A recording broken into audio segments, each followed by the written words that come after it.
Hello, my name is April Blair, and I was a foster kid. Um, this topic is super important to me because I grew up seeing firsthand the difference that a good foster family could make in someone's life. And I am here to try and convince you guys to at least consider fostering to adopt in your lifetime. First, I'd like to tell you a little bit more about my life and my story.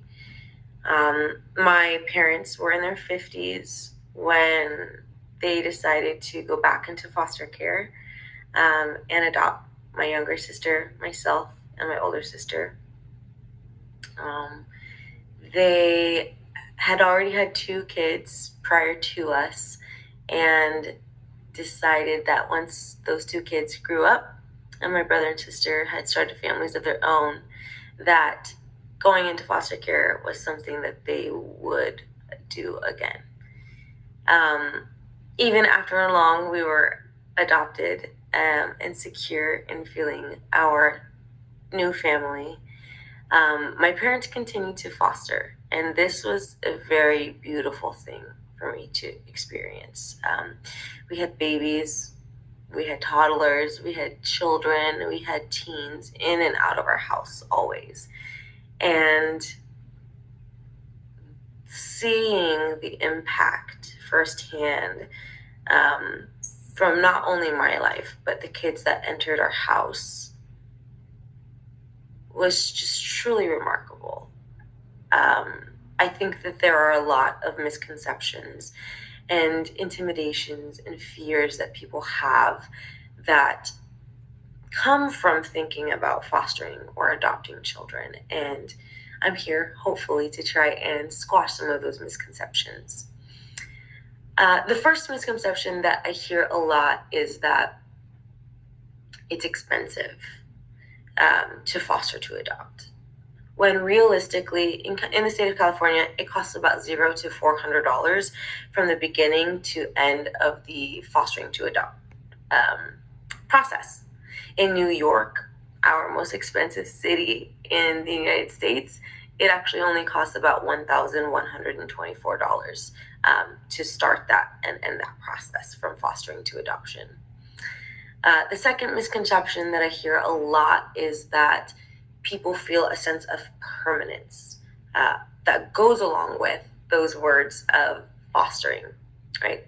Of course, the adoption, we want that to be permanent, but when it comes to fostering, 49% of all the kids that are currently in foster care are actually awaiting reunification with their own families. And what that means for a foster family is these children are really just looking for a placeholder, a family who is going to teach them, guide them, love them unconditionally for now. So that way their families can do what they need to do and get to the point where they can take over and they can reunite and step back into these children's lives.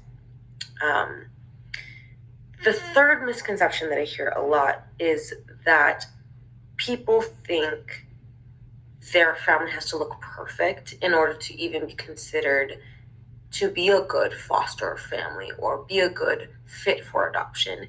And this is completely untrue.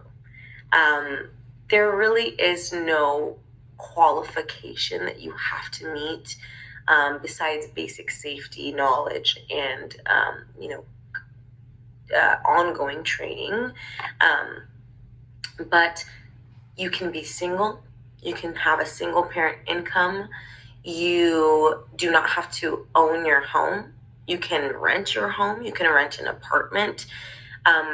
You don't have to be, within a specific age range in order to be a good foster family. So with all of this said, I can tell you some of the scariest reasons that foster children need you. Unfortunately, about 20% of the kids who are aging out of the foster care system, meaning that they're 17, about to turn 18, ready to emancipate. About 20% of those children that never get adopted from foster care actually go on to be homeless. They might be in a foster home or residency program that takes care of them until they turn 18, but as soon as they turn 18, what's to come of them? And this is one of the groups of foster children that need the most help, when it could just be a simple reminder that somebody loves you, that you are valid in your feelings.